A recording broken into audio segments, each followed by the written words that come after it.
पूरा तो रसिया ना। अच्छा ठीक ठीक।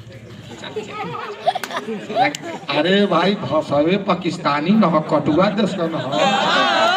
हाँ ये बताओ तो 5 भाई में तो 3 भाई दो 3 भाई तो सारे इधर लो चल गई ना।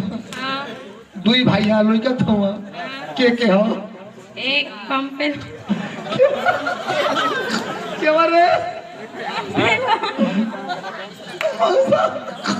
आया थे करियावा ए मौसा करियावा आप कहीं जाती वाली हालत तो पास कर का सॉरी का कहली आप है ना हां कहली है कि हमार 5 गो भाई तो 3 गो तो चौथा मोथा नोचे चल गई ना सर। हां अब लंगड़ा कहता कि 2 गो कायम बाणा सा ओहू में कहता कि भैया हम तेलवा मौआ ए मौसा गोड़वा तो लड़ते बाबा के उठो तब सुखते बा। सुनो भाई यार है ना देख ले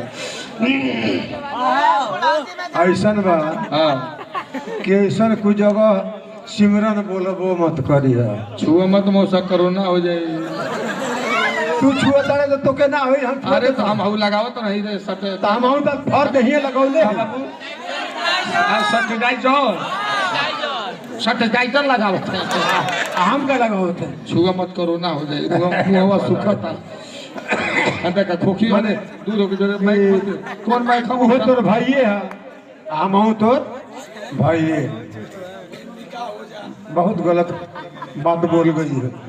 हाँ अगर तू मेरी माँ होती तो मेरे घर होती। हाँ अगर तू मेरी माँ होती तो मेरे घर होती। अगर मेरी तू बहन होती तो मेरे सर होती। हाँ जरा सोच कर बोला कर।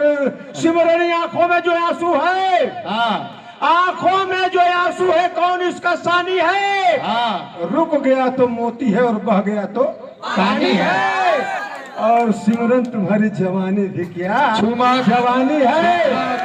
मौसी देखत होई सब देखती है यहाँ मरल नहीं क्यों देखती है रे कोरोना। सिमरन तुम्हारी जवानी भी क्या जवानी है। हाँ जैसे दिल्ली की राजधानी है। हाँ और हजारों डूब गए तुम्हारे हुस्न के ए समंदर मौसा में। पता लगा ना सके इसमें कितना पानी है। अरे तू सुनो यही से हमार भैया प्रमोदवा विनोदवा चंदनवा कुल सोचर लंगड़ा के काहे न छोड़े। तू पनिए ना पेला तोरी गोला अच्छा ठीक बा मौसा अब हम का तो से कही तो ऐसे ही बात बा हाँ कि ऐसे बढ़ चढ़ के बात मत करावल कर। हाँ रंग अपना जमा के छोड़ूंगा। अच्छा रंग अपना जमा के छोड़ूंगा।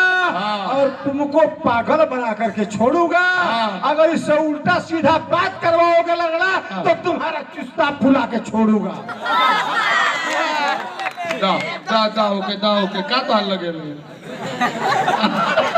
हे करिया।